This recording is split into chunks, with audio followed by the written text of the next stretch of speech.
Got a ThinkOrSwim guest pass but no TD Ameritrade account? No worries, I'll show you how to use ThinkOrSwim's powerful options tools even with guest access.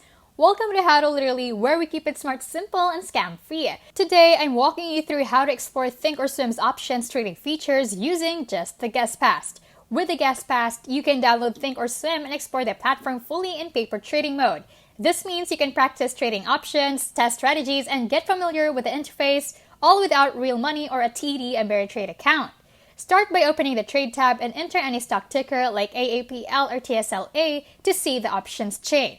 The options chain shows calls on the left, puts on the right, and organized by expiration and strike prices. Hover over contracts to check details like bid, ask, volume, and implied volatility.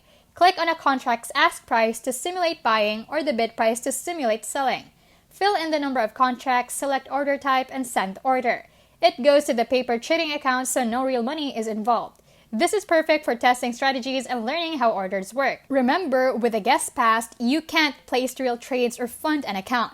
This is strictly a practice environment, but it's a fantastic way to get comfortable before moving to a live account. ThinkOrSwim's guest pass gives you a hands-on look at professional options trading tools, no strings attached. Thanks for watching How to Literally, and see you in the next one.